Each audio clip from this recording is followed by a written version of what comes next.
चलिए बच्चों, तो शुरू करते हैं। तो चैप्टर का नाम है प्यारे बच्चों financial statements of a company.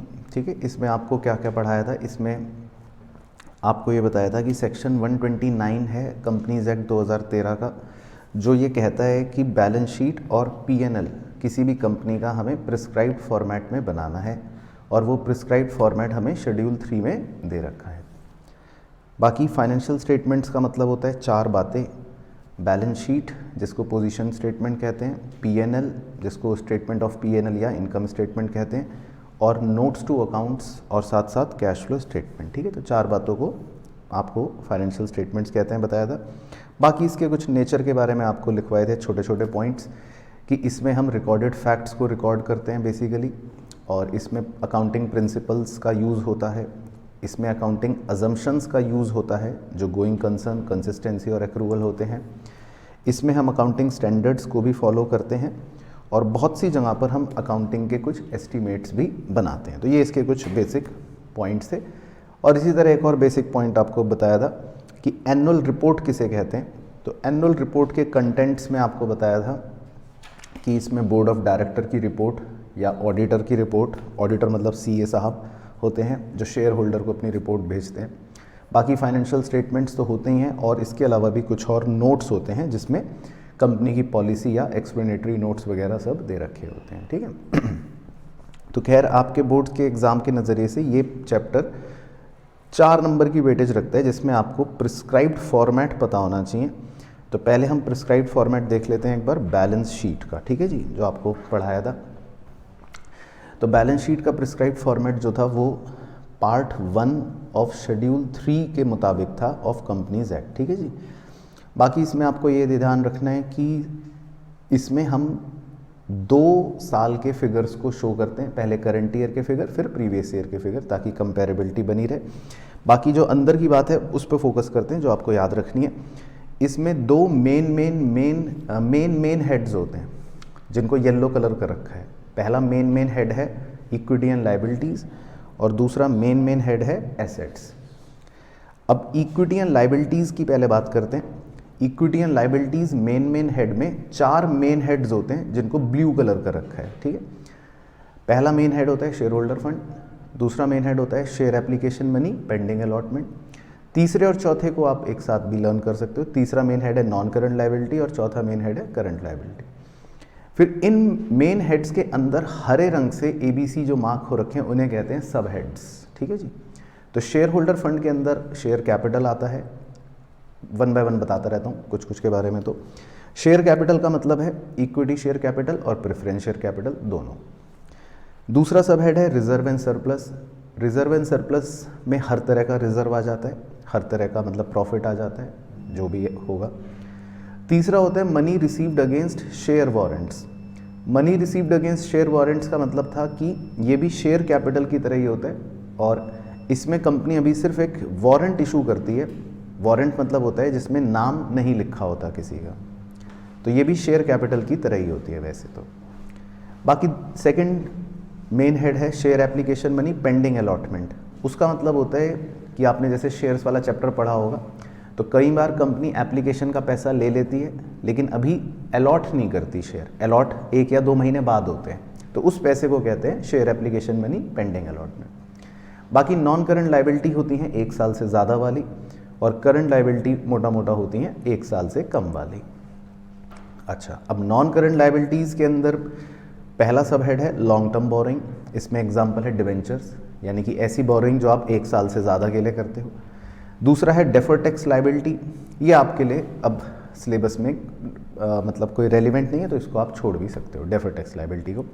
तीसरे हैं अदर लॉन्ग टर्म लाइबिलिटीज़, मतलब कुछ और लंबी अवधि की लाइबिलिटियाँ, जिसका एग्जाम्पल था प्रीमियम ऑन रिडम्पशन मेन। और इसके अलावा लॉन्ग टर्म प्रोविज़न।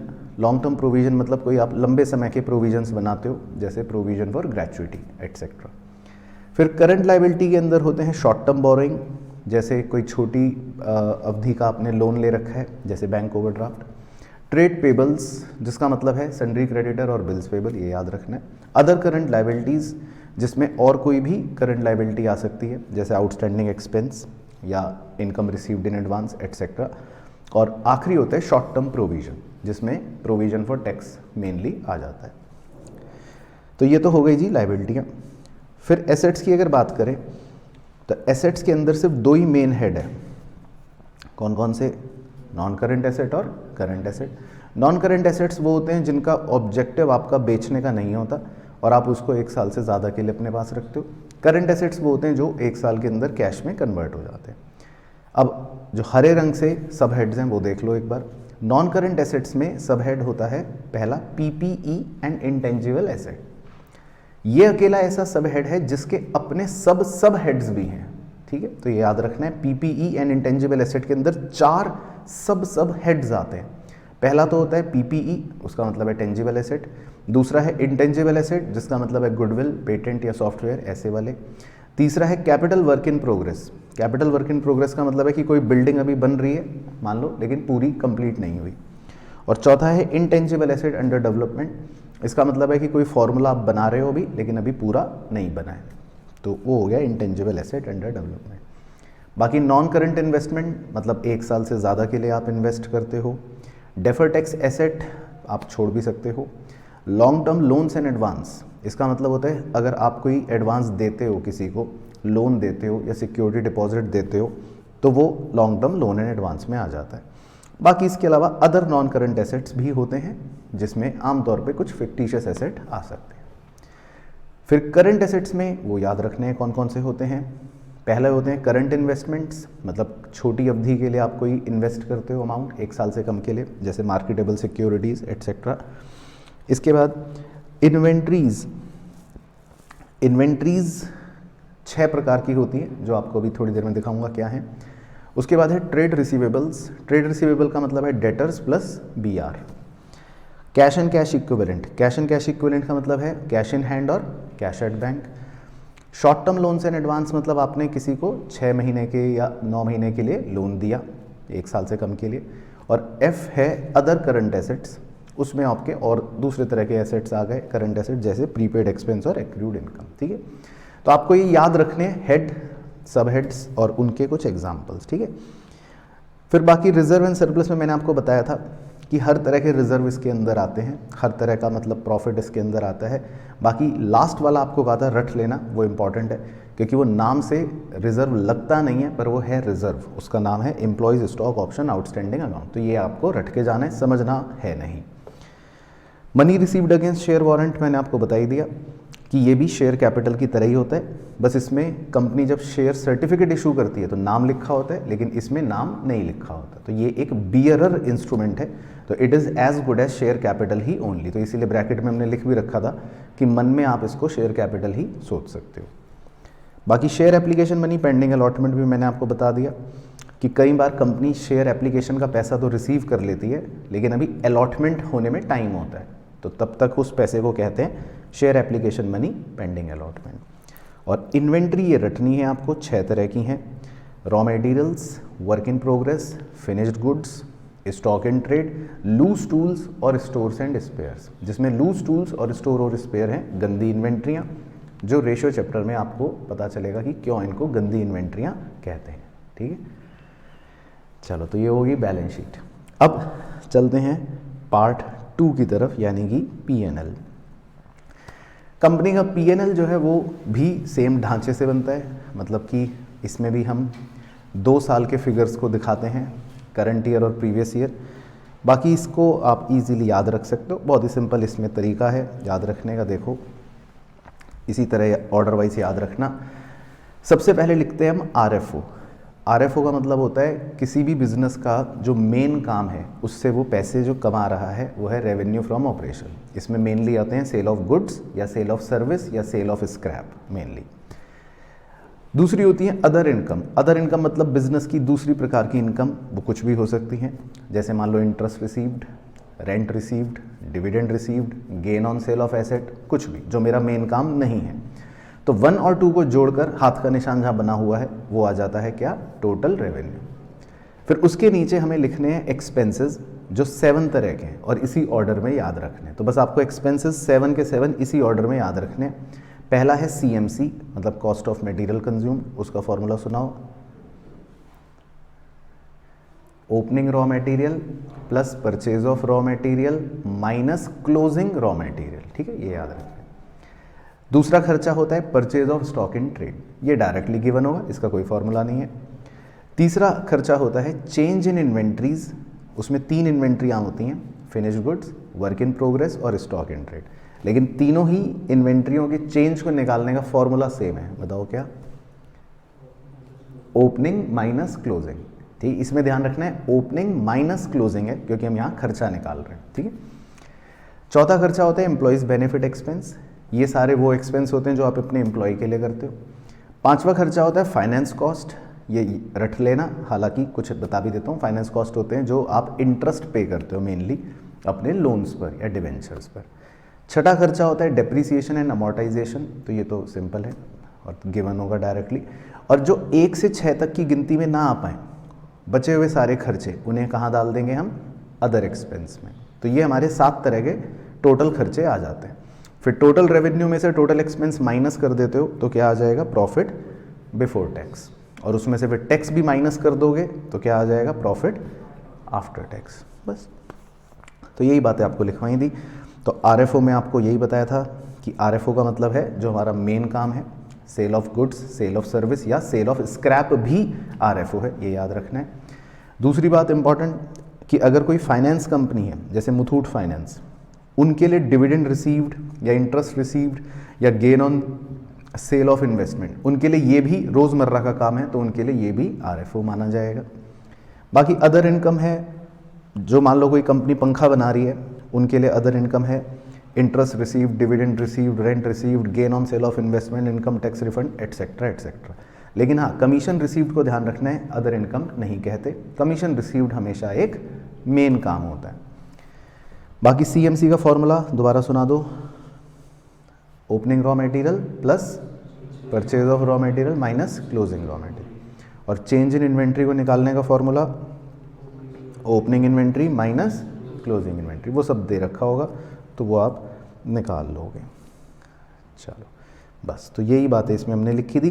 बाकी एम्प्लॉयज़ बेनिफिट एक्सपेंस याद रखने के लिए रख सकते हो, वैसे तो जितने भी एक्सपेंस वहाँ लिस्ट में लिखे हुए हैं वो सब एम्प्लॉई के बेनिफिट के लिए हैं, वेजेस, सैलरी, कैंटीन के खर्चे, मेडिकल के खर्चे, स्टाफ वेलफेयर एटसेट्रा एटसेट्रा। और फाइनेंस कॉस्ट थोड़ा सा रट लेना, ये इंपॉर्टेंट है। फाइनेंस कॉस्ट में हो गए कि आपने लोन पर इंटरेस्ट दिया, डिवेंचर पर इंटरेस्ट दिया, या कोई शेयर इशू एक्सपेंस हो गया, या अंडर राइटिंग कमीशन हो गया, या loss on issue of debentures जो आपने पढ़ा था डिवेंचर चैप्टर में, वो भी जो हम राइट ऑफ करते हैं वो हो गया। तो ये सब हो गए फाइनेंस कॉस्ट। और बाकी जो दूसरे खर्चे बच गए वो हो गए अदर कॉस्ट, मतलब अदर एक्सपेंस, जिसमें कोई भी खर्चा आ सकता है, जैसे bank charges, carriage inward, carriage outward, selling administration expense और एटसेट्रा। ठीक है, तो कहानी क्लियर होगी। बाकी इसमें क्वेश्चन फिक्स है कि कैसा आएगा, या तो आपको आइटम्स देगा और कहेगा बताओ इसके हेड बताओ, है ना, या फिर हेड दे देगा और कहेगा इसके कुछ एग्जाम्पल बताओ। तो आपको मतलब दोनों तरह से आना चाहिए। तो ये हो गया जी आपका फाइनेंशियल स्टेटमेंट, बैलेंस शीट और पीएनएल। अब फाइनेंशियल स्टेटमेंट्स को एनालाइज करने के टूल्स की बात कर लेते हैं। तो फाइनेंशियल स्टेटमेंट को एनालाइज करने के 2 टूल्स होते हैं। ठीक है जी, एक होते हैं कंपैरेटिव और एक होते हैं कॉमन साइज। कंपैरेटिव पहले देख लेते हैं, वो इम्पॉर्टेंट है। बाकी हम कंपैरेटिव स्टेटमेंट से बैलेंस शीट को भी और पीएनएल को भी मतलब बना सकते हैं, और कॉमन साइज में भी हम बैलेंस शीट को भी और पीएनएल को बना सकते हैं। अब कंपैरेटिव स्टेटमेंट्स जो होते हैं उनका मेन मुद्दा ये होता है कि भाई आपके 2 साल के फिगर्स का कंपैरिजन यहाँ पर किया जाता है, ये मुद्दा है। तो इसका फॉर्मेट ऐसे रखवाया था। अगर पहले कंपैरेटिव बैलेंस शीट की बात करें, पहला कॉलम आपको बनाना है प्रीवियस ईयर का, जिसको नाम देते हैं ए। दूसरा कॉलम आपको बनाना है करंट ईयर का, जिसको नाम देते हैं बी। फिर आपको निकालना है थर्ड कॉलम में एब्सोल्यूट चेंज, जिसको बोलते हैं सी, और उसका फॉर्मूला क्या होता है? बी माइनस ए। और लास्ट कॉलम में हम निकालते हैं परसेंटेज चेंज, जिसका फॉर्मूला होता है, मतलब जिसको बोलते हैं डी, फॉर्मूला होता है सी अपॉन ए इंटू 100। तो हमने यहाँ पे एक डेमो आपकी आंखों के सामने कर रखा है। मान लेते हैं प्रीवियस ईयर की फिगर है 100, करंट ईयर की फिगर है 120। तो आपका एब्सोल्यूट चेंज कितना आ गया? 120 माइनस 100 यानी 20। और परसेंटेज चेंज कितना आ गया? सी अपॉन ए इंटू 100 यानी 20%। तो ओके भाइयों, तो ये आपका हो गया कंपैरेटिव बैलेंस शीट। बाकी इसमें आप किसी भी तरह से चीज़ों को निकाल सकते हैं। हर आइटम के लिए आपको सेम ही फॉर्मूला लगाना है। तो बैलेंस शीट आपको दे रखी होगी, बस आपको 4 कॉलम बनाने हैं। अच्छा, इसी प्रकार P&L सेम कार्यक्रम है, P&L में भी कुछ अंतर नहीं है। पहला कॉलम प्रीवियस ईयर का, उसको बोलेंगे A, दूसरा कॉलम करंट ईयर का, उसको बोलेंगे B, तीसरा कॉलम एब्सोल्यूट चेंज का B माइनस A, और चौथा कॉलम परसेंटेज चेंज का C अपॉन A इंटू 100। तो ये तो बिल्कुल ईजी है, कंफर्टेबल। तो ये तो फ्री के नंबर है। बाकी हाँ, कंपैरेटिव P&L में आपको ये ध्यान रखना है कि वो हो सकता है P&L आपको बना बनाया ना दे, तो आपको फिर ये खुद बनाना पड़ेगा। तो इसके लिए वही याद रखना है आपको, इसका फॉर्मेट, ठीक है ना। तो ये बेसिकली मतलब आपके कंपैरेटिव हो सकते हैं। बाकी इस तरह के हमने छोटे मोटे एग्जाम्पल करे थे। अच्छा हाँ, एग्जाम्पल से भी बता देता हूँ कि ज़रूरी नहीं है कि हर बार बिल्कुल A B C D ही और D निकालने को आए। कभी कभी ऐसा भी होता है कि आपको D दे रखा होता है और B निकालना होता है, या कई बार ऐसा भी होता है कि C दे रखा है और A निकालना, तो मतलब कुछ भी निकालना हो सकता है। वो अब आपको मतलब फॉर्मूले अप्लाई करके देखना पड़ेगा, है ना। लेकिन फॉर्मूला याद रखना है, पहला कॉलम A प्रीवियस ईयर, दूसरा कॉलम B करंट ईयर, तीसरा column C B minus A, और चौथा column D C upon A into 100। तो इसके हमने कुछ सवाल कर लिए थे, वो ईजी हैं। अब आते हैं कॉमन साइज स्टेटमेंट्स पर, उनका कॉन्सेप्ट देख लेते हैं। कॉमन साइज स्टेटमेंट को हम कहते हैं 100% स्टेटमेंट्स, क्योंकि इसमें हम एक ही साल की फिगर को ऊपर से नीचे कंपेयर करते हैं। तो ये एक बेसिकली वर्टिकल एनालिसिस भी कहलाया जाता है। तो अब इसमें देखो क्या होता है, इसमें पहला कॉलम होता है, उसको बोलते हैं एब्सोल्यूट अमाउंट, ठीक है। क्या बोलते हैं? Absolute amount.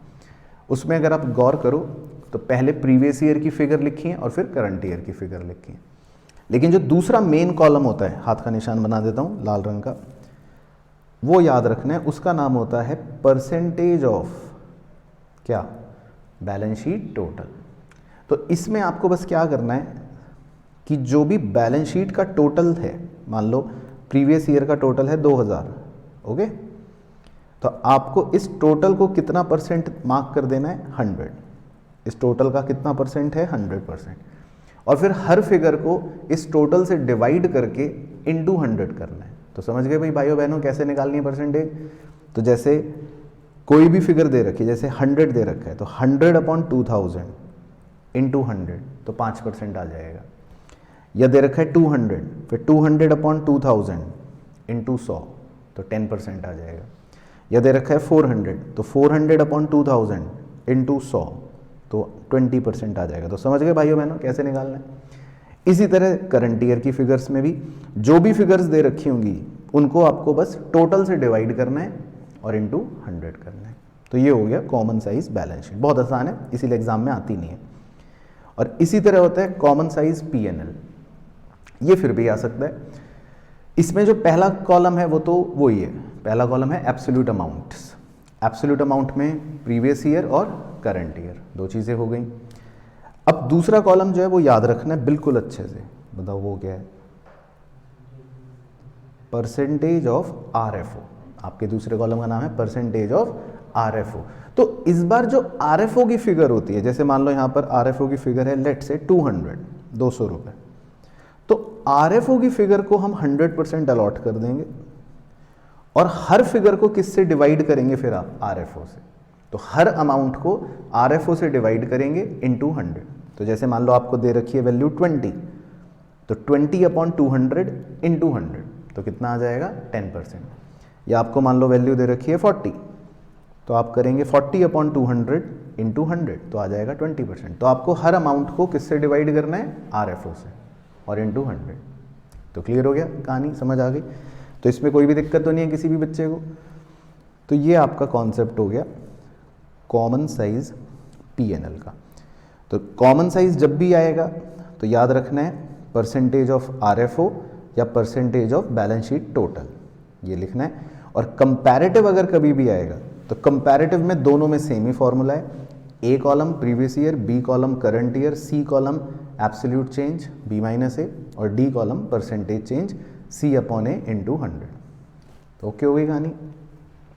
चलो जी, अब एक आखिरी इंपॉर्टेंट चर्चा वो और कर लेता हूँ ताकि पूरा फाइनेंशियल स्टेटमेंट खत्म हो जाए। वो है एक छोटा सा कॉन्सेप्ट होता है ऑपरेटिंग साइकिल का। सर ये किस चिड़िया का नाम है? तो ऑपरेटिंग साइकिल पहले तो समझ लो क्या होती है। देखो, ऑपरेटिंग साइकिल का मतलब है कि मान लो हमारे ऑफिस में कैश रखा हुआ है। अब वो कैश आप खरीदते हो उससे रॉ मटेरियल, ठीक है। फिर रॉ मटेरियल खरीद के वर्क इन प्रोग्रेस होता है, वर्क इन प्रोग्रेस के बाद फिनिश्ड गुड्स बनते हैं, फिनिश्ड गुड्स को फिर आप डेटर को बेचते हो और फिर डेटर आपको पैसे देता है। तो कैश जो है वो आपके ऑफिस से बाहर जाता है और वापस घूम कर जब वापस आ जाता है, तो इस पूरे साइकिल में जितना समय लगता है उसको ऑपरेटिंग साइकिल कहते हैं। तो जो हमने इस एग्जांपल में आपको समय समझाया था, तो पूरी कैश की चक्की जो घूमी और पूरा कैश घूमकर जब वापस ऑफिस आया, तो सारे आपने टाइम पीरियड जोड़ लिए, तो कितने महीने हो गए? 16 महीने। तो इसको बोलते हैं ऑपरेटिंग साइकिल। अब ऑपरेटिंग साइकिल का क्या यूज़ होता है जी, बताइए? करंट और नॉन करंट की पहचान किसी भी कंपनी की ऑपरेटिंग साइकिल के महीने से की जाती है। अब मान लेते हैं, एक उदाहरण ले लेते हैं। मान लेते हैं अगर आपको किसी लाइबिलिटी को पे करना है 15 महीने बाद, तो उस लाइबिलिटी को आप करंट कहोगे या नॉन करंट कहोगे? बताओ। इस एग्जाम्पल में करंट लाइबिलिटी कहेंगे, क्योंकि हम उसको payment with in operating cycle कर रहे हैं। तो समझ आ गया? तो अगर मान लो किसी कंपनी की ऑपरेटिंग साइकिल है 16 महीने की और आप पेमेंट कर रहे हो लाइबिलिटी की 15 महीने में या 16 महीने के अंदर अंदर कर रहे हो, तो इसका मतलब वो करंट लाइबिलिटी है, ठीक है। अच्छा, दूसरा एग्जांपल ले लेते हैं। मान लेते हैं ऑपरेटिंग साइकिल है 8 महीने की और आप उस लाइबिलिटी को पे कर रहे हो लेट से 10 महीने बाद, तो फिर उस लाइबिलिटी को क्या कहेंगे? Non current. तो बच्चे को लगता है कि उसको नॉन करंट कहेंगे क्योंकि ये तो ऑपरेटिंग साइकिल से ज़्यादा हो गया, लेकिन इसको भी करंट ही कहेंगे क्योंकि दूसरी कंडीशन जो होती है करंट लाइबिलिटी की वो होती है 12 महीने से कम। तो उस एग्जाम्पल में भी लाइबिलिटी जो है वो करंट लाइबिलिटी है, क्योंकि आपको पेमेंट 10 महीने में अगर करनी है तो दैट मीन्स 12 महीने से कम में करनी है। तो अगर 12 महीने से कम में भी करनी हो तब भी वो करंट लाइबिलिटी ही होती है, ठीक है ना। तो मतलब आपको थोड़ा सतर्क रहना पड़ेगा ऑपरेटिंग साइकिल के मामले में कि भाई, तो मतलब अगर निष्कर्ष निकाला जाए तो आप मेरी बातों को, बड़े शब्दों को ध्यान से सुनना, कि अगर आप ऑपरेटिंग साइकिल के अंदर अंदर पे कर रहे हो तब भी वो करंट लायबिलिटी है, और अगर आप 12 महीने के भी अंदर अंदर पे कर रहे हो तो भी वो करंट लायबिलिटी। तो दोनों में से कुछ भी होगा तो करंट लायबिलिटी है, तो ये याद रखना है। हाँ, मान लो इस एग्जाम्पल में हमें पे करना होता लेट से 17 महीने बाद, तो फिर इस लायबिलिटी को हम क्या कहते हैं? नॉन करंट लायबिलिटी, क्योंकि वो ऑपरेटिंग साइकिल से एक्सीड कर गई। तो मतलब ये आपको थोड़ा सा पता होना चाहिए। और एक और आखिरी इसी में इंपॉर्टेंट पॉइंट आपको बताया था कि भाई देखो, कुछ चीज़ें बैलेंस शीट में नहीं आती जो आपको घर से रट के जानी है या फर्रे बना के ले जाना, जो मन करे। इन्हें बोलते हैं contingent liabilities and capital commitments. तो ये दो बातें ऐसी हैं जो बैलेंस शीट में नहीं आती, जो कहाँ आती हैं? Notes to accounts. तो ये आपको रटनी ही पड़ेंगी। अब समझने का ना तो समय है ना आप समझ सकते हो, बस रट लो कैसे भी करके, लेकिन हाँ पता होनी चाहिए।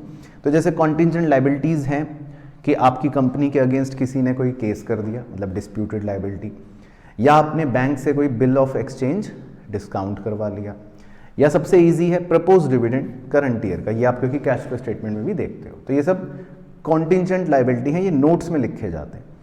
इसी तरह कैपिटल कमिटमेंट्स होते हैं uncalled liability on shares partly paid, और दूसरा होता है arrear of cumulative preference dividend. तो ये दो एग्जांपल्स भी नोट्स टू अकाउंट्स में लिखे जाते हैं, कैपिटल कमिटमेंट्स होते हैं, ठीक है। तो मतलब कोशिश करना इनको आप लर्न कर लेना, तो ये भी कई बार पूछ लेते हैं। तो ये बेसिकली पूरा फाइनेंशियल स्टेटमेंट्स है। तो क्लियर होगी कहानी? हेलो एवरीवन, माई सेल्फ अनुज त्रिपाठी, और मैंने अपनी जर्नी पराग सर के साथ स्टार्ट कर दी थी 11 से। मुझे किसी ने बताया था कि पराग सर अकाउंट्स पढ़ाते हैं यूट्यूब पे, तो फिर मैंने उनके बारे में सर्च किया, फिर मैंने यूट्यूब पे पढ़ना चालू किया, और उस टाइम से और आज तक CA इंटर तक मैंने सिर्फ पराग सर से अकाउंट्स पढ़ी है। पराग सर जो भी बताते हैं बिल्कुल सही तरीके से समझाते हैं कि क्या कॉन्सेप्चुअल क्लैरिटी है, कैसे होना चाहिए। और जब भी डिमोटिवेट होता था पराग सर मुझे मोटिवेट करते थे कि आप अकाउंट्स में अच्छे हो, आप कर सकते हो, आप जब कुछ जो चाहे वो कर सकते हो, पर आपको अपने अंदर सेल्फ बिलीव होना चाहिए।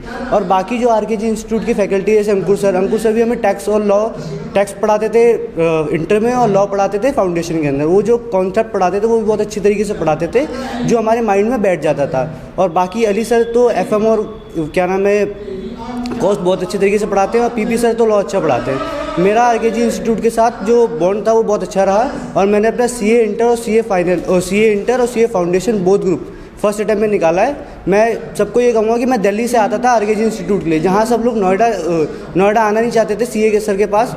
मैं नोएडा आया लक्ष्मी नगर छोड़ के, जहाँ पे पूरा सीए का हब बना हुआ है। तो ये सब आपके ऊपर डिपेंड करता है कि आपको कहाँ से पढ़ना है, किस टीचर के साथ आपकी बॉन्डिंग बनती है। Thank you. चलिए जी, तो शुरू करते हैं। क्वेश्चन नंबर 1 से करेंगे पहले। तो पहले कुछ चटपटे सवाल हैं आपका दिमाग शांत करने के लिए। Non operating income refer to, तो नॉन ऑपरेटिंग इनकम पूछ रहे कौन सी है। A which are not from the main revenue producing activities, B which are earned in the form of sales, C the indirect expenses relating to principal revenue generating activity, या D expense and losses which are not related to operating activity. Option A ठीक है। तो वैसे इसमें option, हाँ वो C option misprint है, मतलब सी ऑप्शन में दे रखा है ए। तो आप ऐसे मान लो कि मतलब ये ऑप्शन ठीक है, लेकिन हाँ स्टेटमेंट पता होना चाहिए। तो स्टेटमेंट ये सही है। तो नॉन ऑपरेटिंग इनकम होती है जो आप main revenue in producing activity से नहीं कमाते। ठीक है। Second, provision for tax appears in companies balance sheet under the sub head. बताओ जी, प्रोविजन फॉर टैक्स का सब हेड, ये तो आपने कैश फ्लो स्टेटमेंट चैप्टर में भी कई बार देख रखा है। किस में दिखता है ये?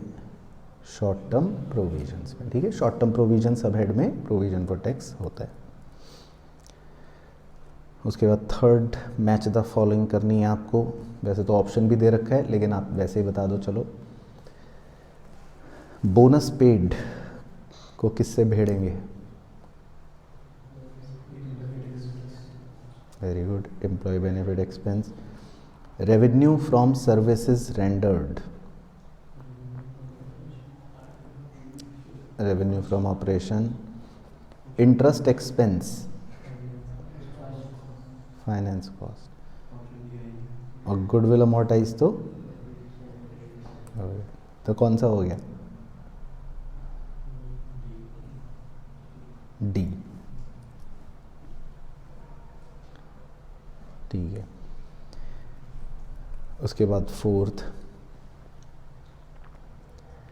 How is a companies balance sheet is different from balance sheet of partnership. चलो, तो 4 ऑप्शन दे रखे हैं, अब अपने आप बुद्धि लगा के बताओ। कह रहा है बैलेंस शीट पार्टनरशिप की और कंपनी की कैसे अलग है एक दूसरे से।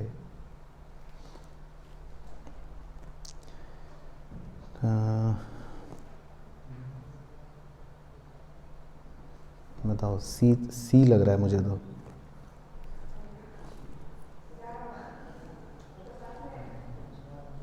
तो कैसे डिफरेंट है?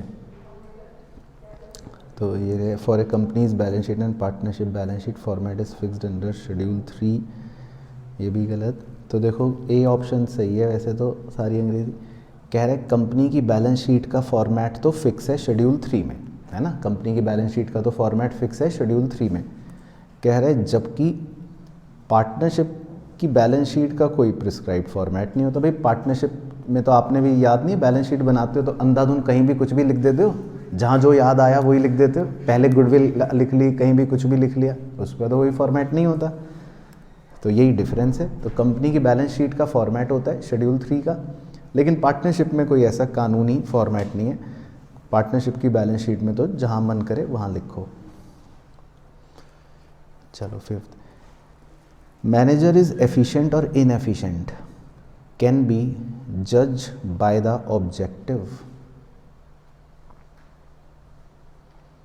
किस ऑब्जेक्टिव से पता चलता है कि आपका मैनेजर एफिशिएंट है या इनएफिशिएंट? Option A. तो और यस सिंपल।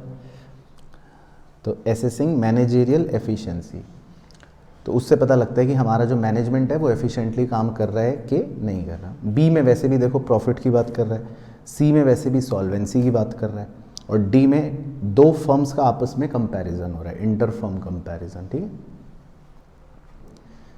चलो अब दिमाग को शांत करने के लिए कुछ ट्रू फॉल्स के तुक्के मारने आपको। ए में लिखा है unpaid calls are shown as deduction from subscribed capital.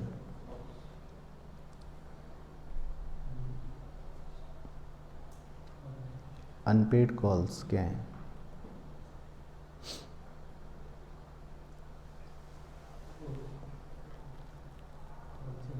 Calls in arrear, हाँ। तो कह रहा है कॉल्स इन अरियर को आप डिडक्शन की तरह शो करते हो सब्सक्राइब्ड कैपिटल में। ट्रू, ठीक है, सही कह रहा है। उसके बाद B, preliminary expenses are included in current liabilities. कह रहा है प्रीलिमिनरी एक्सपेंसेस को आप करंट लायबिलिटीज में इंक्लूड करते हो।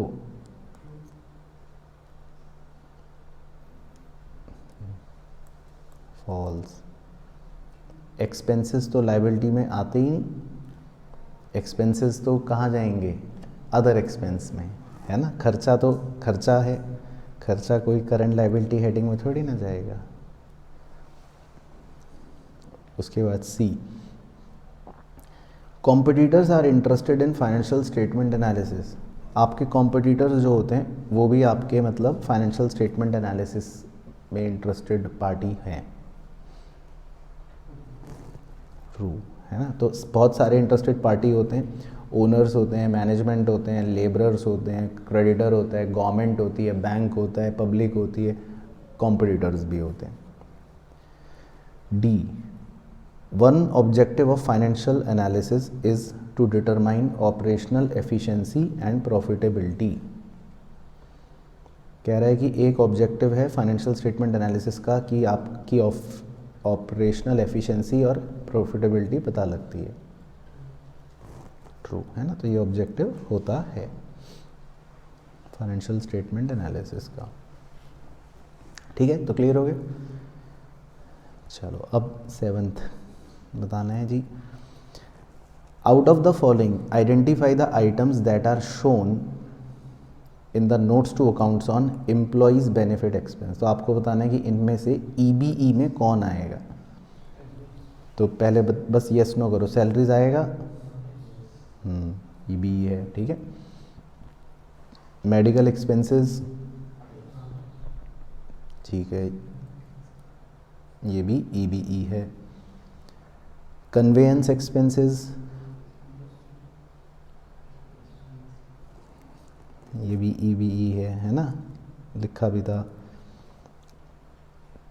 बाकी मतलब ये है कि कन्वेंस क्योंकि हम अपने एम्प्लॉय के लिए ट्रेवल एक्सपेंस देते हैं ना उसको। ग्रेचुइटी पेड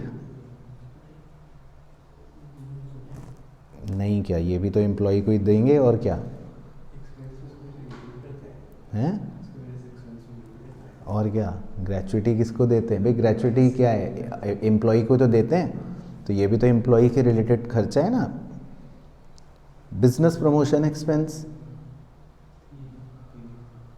है, ये नहीं है क्योंकि ये हम एम्प्लॉय को नहीं दे रहे, ये तो बिजनेस का हम प्रमोशन कर रहे हैं, ऐड कर रहे हैं। कंट्रीब्यूशन टू पीएफ, ये है, तो ये भी एम्प्लॉय को यही होता है, एम्प्लॉय का बेनिफिट होता है। तो इसमें वही एग्जांपल्स हैं जो आपको वैसे लिखवाए भी थे, ठीक है। चलो ओके। उसके बाद 8th, identify which of the following will be shown in the notes to accounts on other expense. तो आपको अब इसमें से बताने अदर एक्सपेंस कौन से हैं। नंबर 1 कह रहा है कंजम्पशन ऑफ लूज टूल्स।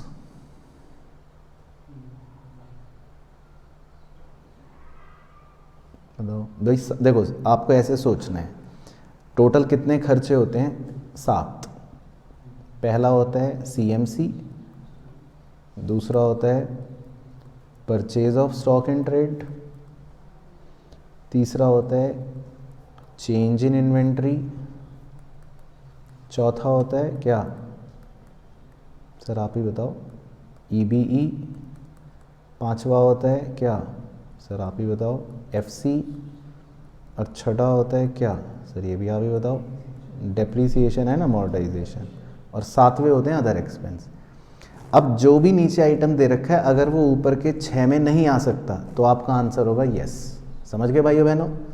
अगर कोई भी आइटम ऊपर के 6 में नहीं आ पाएगा तब वो अदर एक्सपेंस है। अगर आपको लगता है भाई नहीं सर ये तो ऊपर आ जाएगा, जैसे मैं एक एग्जांपल दे देता हूँ भाई, जैसे मान लो सेकंड वाला है स्टाफ वेलफेयर एक्सपेंस, तो बच्चा कहेगा सर ये तो क्या है?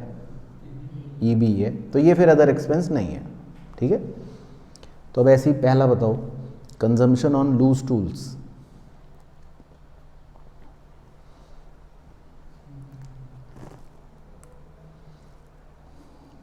बताओ,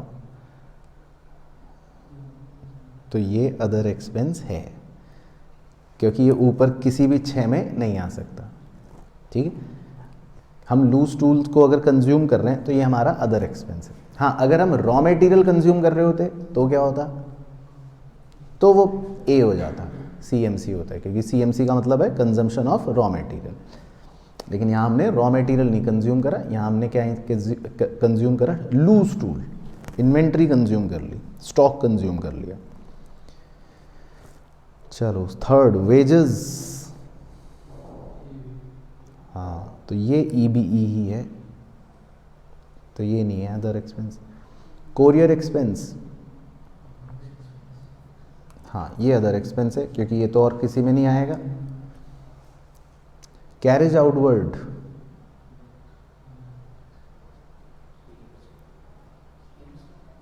क्या CMC? ये भी अदर एक्सपेंस है। एग्जाम्पल में लिखवा भी रखा, और नहीं तो वैसे भी सोच सकते हो आप। सिक्स्थ, डिस्काउंट अलाउड, ये भी अदर एक्सपेंस है। Seventh, bank charges,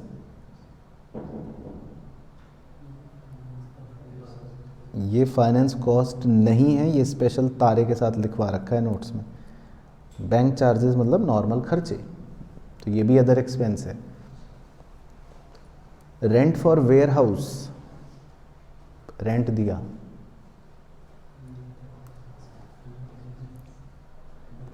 other expense. हाँ,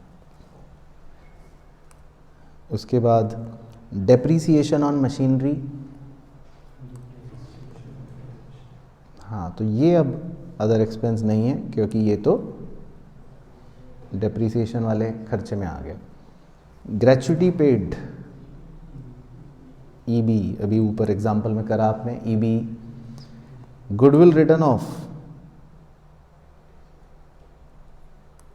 भाई गुडविल रिटर्न ऑफ अमोर्टाइजेशन है ना, तो ये भी अदर एक्सपेंस नहीं है। चलो ठीक है, समझ गए? तो एक ज़रा से अदर एक्सपेंस के लिए इतनी मेहनत एक नंबर के लिए, लेकिन इससे आपका दिमाग खुल गया। चलो ninth, name 2 components of total revenue of the company. चलो तो ये ओरली सुना दो, टोटल रेवेन्यू के 2 कंपोनेंट्स।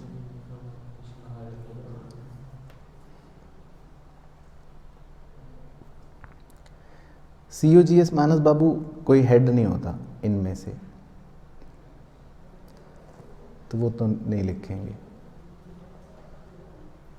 और I वाला इन्वेंट्री नहीं होता, वो होता है कंजम्पशन ऑफ इन्वेंट्री। इन्वेंट्री अलग होता है, कंजम्पशन अलग होता है, तो वो खर्चा है।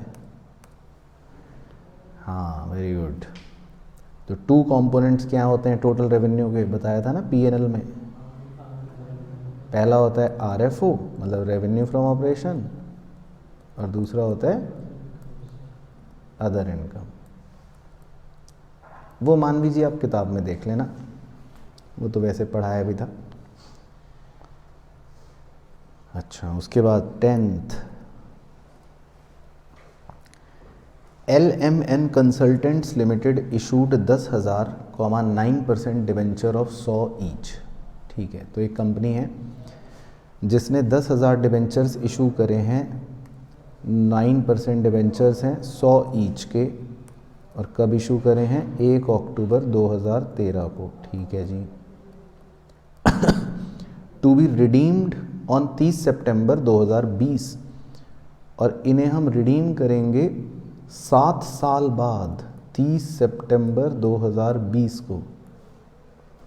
7 साल बाद रीपे करना है। तो कह रहा है how it will be classified और शोन गिव रीज़न। तो बताओ ये डिवेंचर जो आपने इशू करे इसे कहाँ शो करोगे आप, और रीज़न दो। नॉन करंट लाइबिलिटी हो गया मेन हेड, वेरी गुड, और लॉन्ग टर्म बोरोइंग हो गया सब हेड, बिल्कुल सही। और रीज़न, क्योंकि इन्हें रीपे करना है 12 महीने के बाद, मतलब 1 साल से ज़्यादा के बाद, बिल्कुल सही। तो 1 नंबर का आंसर हो गया non current liability long term borrowing. ठीक है, चलो उसके बाद 11th, ये भी 1 नंबर का, दिमाग को शांत करने के लिए। Compute cost of material consumed, CMC। तो निकालो जल्दी से, फॉर्मूला तो याद ही है आपको।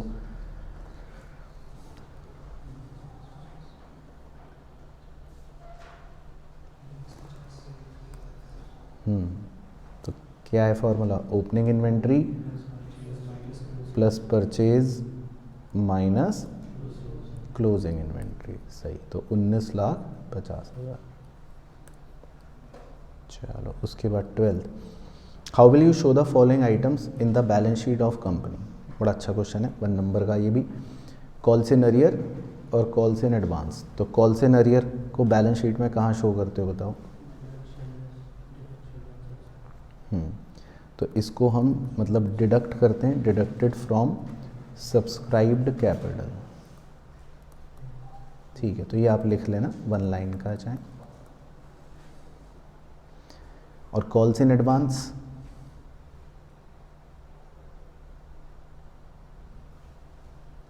लगाओ दिमाग। हाँ, मेन हेड है करंट लायबिलिटी, वेरी गुड, और सब हेड, सब हेड नहीं, शॉर्ट टर्म लोन क्यों? अच्छा, कोई लोन थोड़ी ना लिया, ये तो हमें पैसे जल्दी मिल गए बस। तो इसको बोलते हैं अदर करंट लायबिलिटीज़। तो इसका सब हेड है अदर करंट लायबिलिटीज़। ठीक है, तो ये लिख लेना। तो कॉल्स इन एडवांस का मेन हेड है करंट लायबिलिटीज़ और सब हेड है other current liabilities. Very good.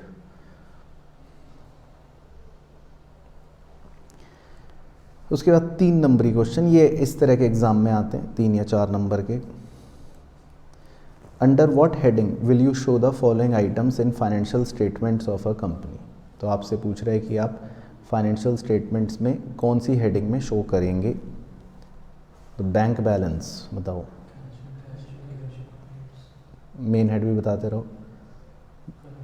Current asset हो गया मेन हेड, और सब हेड हो गया cash and cash equivalent. Very good. ठीक है, शॉर्ट में लिख रहा हूं तो समझ गए। इन्वेस्टमेंट इन डिबेंचर्स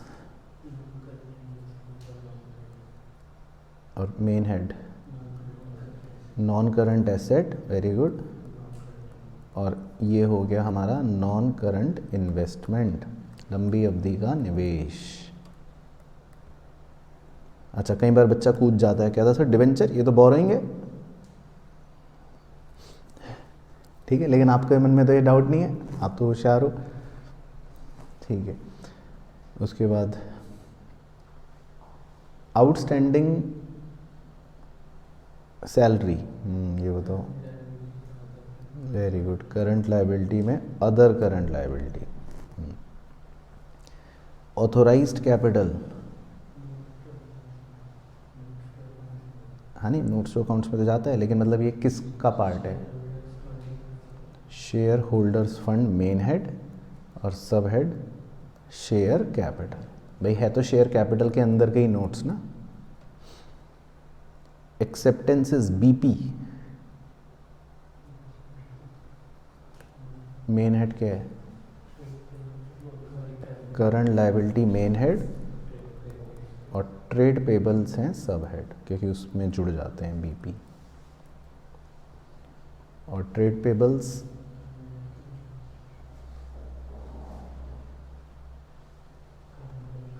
ये भी सेम, क्योंकि ये भी ट्रेड पेबल्स में ही जोड़े जाते हैं। प्रीलिमिनरी एक्सपेंस,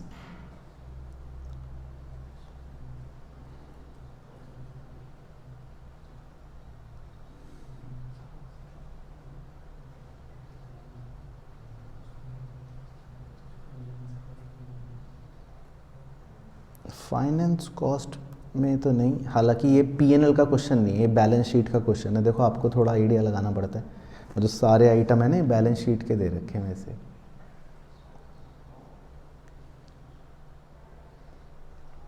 तो इसके बारे में आप लिख लो। प्रिलिमिनरी एक्सपेंस जो होता है इसको मतलब हम बैलेंस शीट में वैसे कहीं शो नहीं करते। इसकी एक छोटी सी इंग्लिश लिख लो कि इट इज़ रिटन ऑफ, हम इसको राइट ऑफ कर देते हैं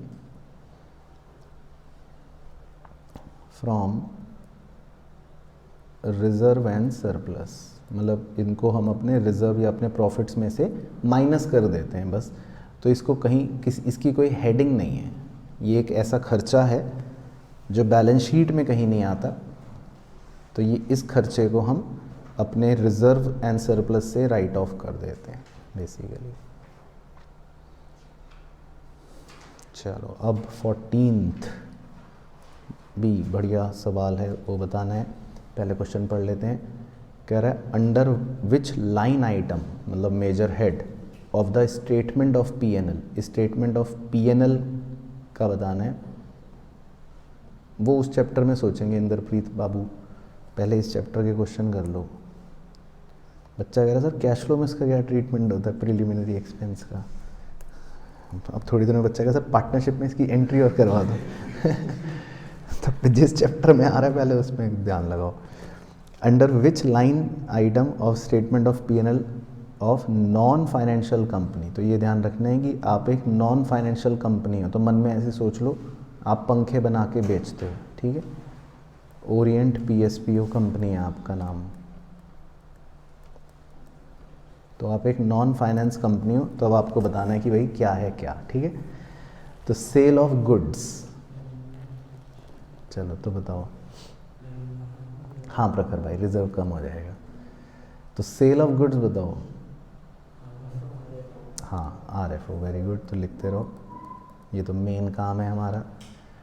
revenue from services rendered,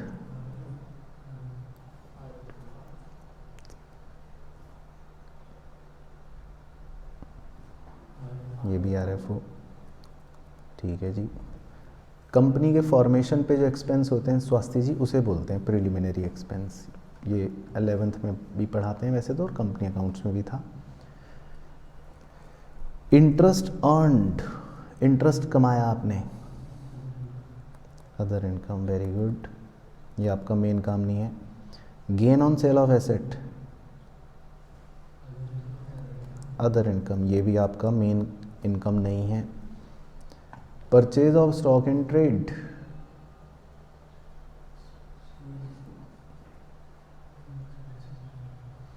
purchase of stock in trade, ये वही खर्चा है जो डायरेक्टली दिया होता है, purchase of stock in trade.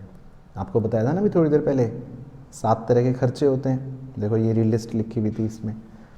तो जो सेकंड वाला खर्चा है उसका पूरा नाम यही तो है, purchase of stock in trade, ठीक है। तो purchase of stock in trade जो होता है ये डायरेक्ट यही खर्चा है। Salaries and wages, EBE, employees benefit expense है ना। Interest paid to bank,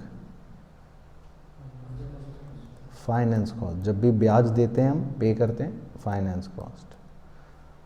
carriage outward, अभी ऊपर भी आया था, अदर एक्सपेंस। बहुत फ़र्क है। बैंक चार्जेस तो है कि भैया मैं बैंक से कुछ ट्रांजैक्शंस करता हूँ तो बैंक उसके 20-30 रुपए काट लेता है, वो अलग हो गया। इंटरेस्ट होता है जब हम लोन लेते हैं, ठीक। चलो अब मेहनत करनी है आपको, 2 सवाल और हैं बस, फिर ख़त्म। ठीक है सर, तो हम मेहनत करने के लिए तैयार हैं। From the following information prepare comparative statement of P&L।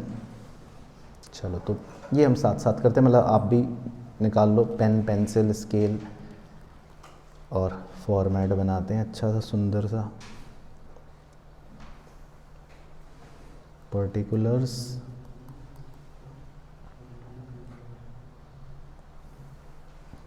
क्या क्या है, 4 कॉलम बताओ। एक तो प्रीवियस ईयर का बनाएंगे 31 मार्च 2018 वाला, इसको नाम दे देते हैं ए। फिर करंट ईयर का बनाएंगे 31 मार्च 2019, इसको नाम दे देते हैं बी। फिर क्या है बताओ, एब्सोल्यूट चेंज, इसको नाम दे देते हैं सी, बी माइनस ए। और लास्ट है परसेंटेज चेंज, डी, सी अपॉन ए इंटू 100।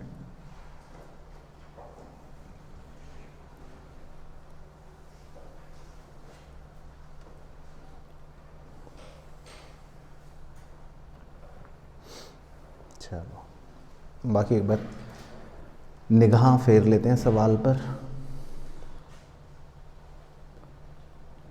RFO ठीक है, ये तो बच्चों वाली बात है। अदर इनकम, अदर इनकम कह रहा है परसेंटेज ऑफ RFO, कह रहा है RFO का परसेंटेज बता रहा है 12%। तो ये निकालना जरा, RFO का 12% कितना आ गया, 12 3 36 360, और 20% 20 लाख का 4 लाख, ठीक है। फिर एक्सपेंसेस, बस एक्सपेंसेस लिखें बाकी और कुछ नहीं है। तो एक्सपेंसेस है परसेंटेज ऑफ ऑपरेटिंग रेवेन्यू, और कितने परसेंट दे रखा है, 70%। तो निकालो 70%। तो आप बताओ क्या, 21 लाख। और 60% निकालो 12। और तो ऑपरेटिंग रेवेन्यू का भी क्या ही मतलब होता है, हाँ, रेवेन्यू फ्रॉम ऑपरेशन। तो देख रहे हो क्वेश्चन की चाल, ऑपरेटिंग रेवेन्यू का भी क्या ही मतलब है कि रेवेन्यू फ्रॉम ऑपरेशन। भाई उसको बोल दिया ऑपरेटिंग रेवेन्यू, तो एक ही बात होती है। बाकी टैक्स तो फिर बाद में ही निकलेगा, वो तो जब फाइनल निकाल लेंगे प्रॉफिट। चलो ठीक है, तो अब हम बना लेते हैं ढांचेगिरी, तो कर ही ली। तो अब इसमें जो जो मुद्दे की बातें बस वही दिखाएंगे। तो नंबर 1 तो लिख लेते हैं RFO, ठीक है, शॉर्ट में लिख लेते हैं। प्रीवियस ईयर का है 20 लाख, करंट ईयर का है 30 lakh. Number 2 other income, other income कितनी निकाली थी आपने, मतलब प्रीवियस ईयर की 4 लाख और करंट ईयर की 360। तो नंबर 3 में आ जाएगा टोटल रेवेन्यू, इन दोनों को जोड़ लेंगे 1 + 2। पहले प्रीवियस ईयर आता है ना, देखो पहले प्रीवियस ईयर का कॉलम आता है सॉल्यूशन में, फिर करंट ईयर का आता है। क्वेश्चन उल्टा देता है कई बार। चलो तो टोटल रेवेन्यू निकालो, 24 और 3360। उसके बाद नंबर 4 एक्सपेंसेस, और इसमें तो कोई लिस्ट है ही नहीं, खाली एक्सपेंस उसने डायरेक्ट ही दे रखे हैं। समझ गए, एक्सपेंसेस वो 12 लाख और 21 लाख। तो 12 लाख और 21 लाख। तो नंबर 5 में आ गया प्रॉफिट बिफोर टैक्स 3 - 4। तो 24 - 12 12, 3360 - 21 12,60,000। और फिर इसमें क्या करेंगे, लेस टैक्स। वो देख लेते हैं कितने परसेंट दे रखा है टैक्स, 40% है ना। दोनों साल में टैक्स आमतौर पे सेम ही रहता है 40%। तो निकालो 12 लाख का 40%, 480। तो 480 माइनस करके बच गया प्रॉफिट आफ्टर टैक्स कितना, 12 में से 480 गया, 720। और इसी तरह करंट ईयर का भी निकालो, 540, 12,60 का 40%, 5,4 माइनस कर दो, 756। ठीक है। तो कोई भी दिक्कत तकलीफ तो नहीं कॉन्सेप्चुअली, बाकी गणित स्वाद अनुसार सबकी अपनी चलेगी, उस पर मेरा कोई कंट्रोल नहीं है। अब C निकालना है B माइनस A, तो वो कर लेते हैं जी, वो तो सिंपल है। तो 30 lakh minus 20 lakh 10 lakh, 360 minus 4 lakh minus 40, 3360 minus 24 960, 21 minus 12 9 lakh, 1260 minus 12 60,000, 54 minus 480 24, और 756 माइनस 720 36। ठीक है।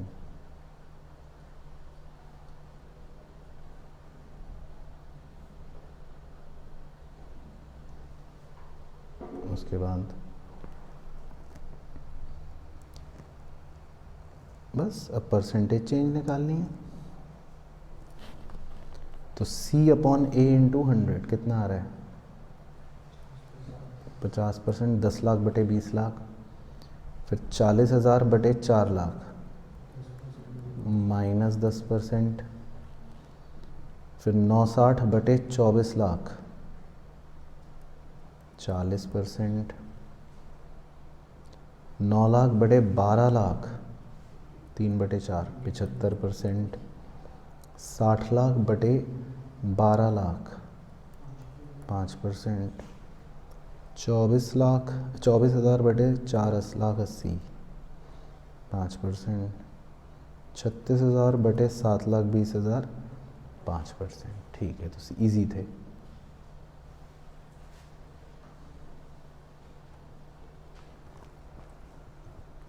ठीक है, ओके, तो क्लियर हो गया। चलो ठीक है जी। हाँ, वो भी मान सकते हैं सत्यम भाई, ऑल्टरनेटिव अजम्पशन है। तो सत्यम भाई कह रहे हैं सर किताब वालों ने कन्वेंस एक्सपेंस नहीं ले रखा था। हाँ, वो भी एक ऑल्टरनेटिव सॉल्यूशन हो सकता है यहाँ पर, है ना, कि अगर आप मान रहे हो, हमने ये एज्यूम करा, आप लिख देना एग्ज़ाम में कि हमने एज्यूम करा कि कन्वेंस जो हम दे रहे हैं वो एम्प्लॉई के लिए दे रहे हैं। तो अगर आप मान लो, ये मानो कि ये तो नॉर्मल बिजनेस एक्सपेंस है, एम्प्लॉई के लिए नहीं है, तो फिर आप वो भी मेंशन कर सकते हो। खैर, तो ये समझ आ गया कंपैरेटिव P&L। चलो एक और है लास्ट क्वेश्चन, बस उसमें और मेहनत कर लो, फिर ख़त्म हो जाएगा सारा खेल। तो ये छोटे छोटे चैप्टर्स थे, इसमें यही सब क्वेश्चन आपके आते हैं एग्जाम के लिए भी। From the following balance sheet of Shubham limited as at 31 March 2023 prepare common size balance sheet. तो आपको कॉमन साइज बैलेंस शीट बनानी है। तो देखो, आपको एक बनी बनाई बैलेंस शीट दे रखी है, करंट ईयर की, फिर प्रीवियस ईयर की, है ना, फिगर्स दे रखे हैं। लेकिन हमें सॉल्यूशन में कैसे बनाना है बताओ, फॉर्मेट बताओ, मेन हेडिंग क्या क्या है?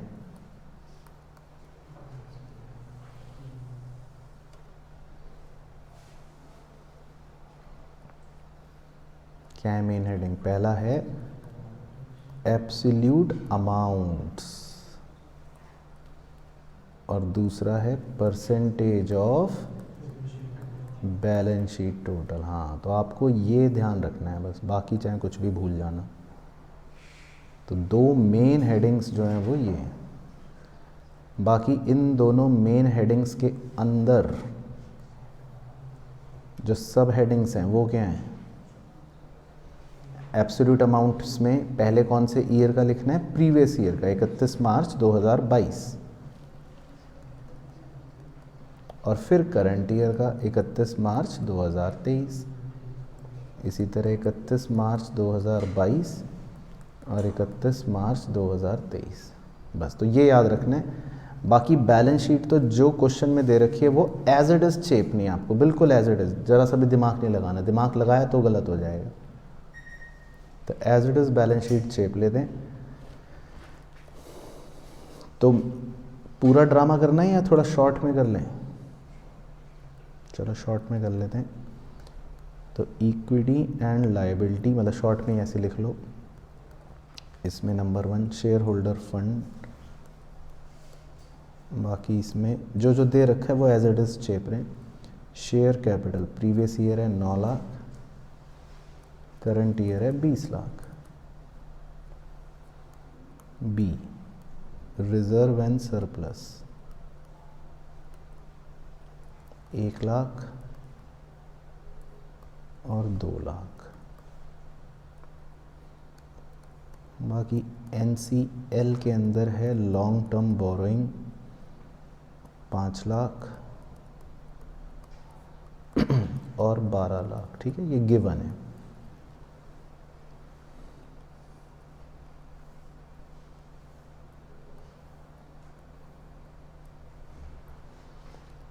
उसके बाद करंट लायबिलिटी के अंदर भी एक ही है, ट्रेड पेबल्स 5 लाख और 6 लाख। तो टोटल कितना आ गया? 20 लाख और 40 लाख। तो टोटल का परसेंटेज मैं बताऊंगा। तो मेरा तो आ रहा है 100% और 100%। ठीक है जी। फिर उसके बाद एसेट्स,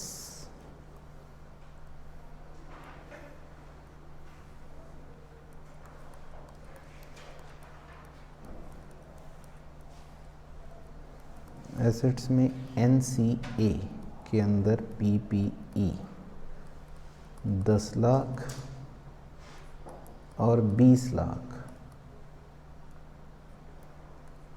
और करंट एसेट के अंदर इन्वेंट्रीज और कैश एंड कैश इक्विवेलेंट।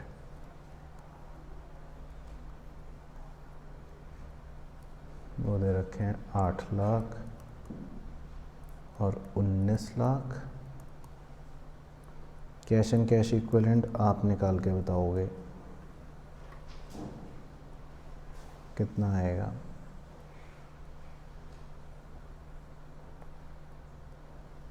तो सर हम कैसे बता दें? बताओ कैश एंड कैश इक्विवेलेंट कितना आएगा? 2 लाख और 1 लाख। चलो, तो ये हमने कुछ दिमाग नहीं लगाया। कहीं आप सोच रहे हो अरे ये क्या हो रहा है, ये हमने क्वेश्चन से चेपा है। समझ गए भाई सब बच्चे? इसमें हमने कोई दिमाग नहीं लगाया, तो आपको बस क्वेश्चन से ये चेपना है। बाकी दिखा देता हूँ एक बार। क्वेश्चन में आपको बैलेंस शीट ऐसे ये देखो दे रखी है, सब दे रखी है।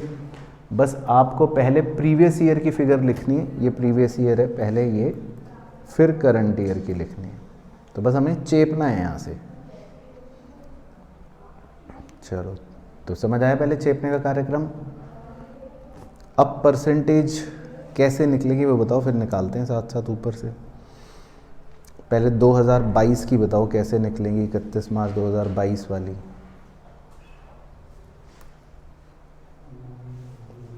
हर अमाउंट को किससे डिवाइड करना है? 20 लाख से। तो क्लियर हो गया, हर अमाउंट को 20 लाख से डिवाइड करना है। और इंटू 100। चलो तो करते भी रहो, मुझे भी बताते रहो, फिर देख लेंगे। तो 9 लाख बटे 20 लाख इंटू 100, 45%। 1 लाख बटे 20 लाख 5%। 5 लाख बटे 20 लाख 25%। और 5 लाख बटे 20 लाख फिर से 25%। तो 100% आ गया कुल योग। ऐसे ही इधर का कर लेते हैं। 10 लाख बटे 20 लाख इंटू 100, 50%। 8 लाख बटे 20 लाख इंटू 100, 40%। और 2 lakh upon 20 lakh into 100, 10%। Total तो है 100%।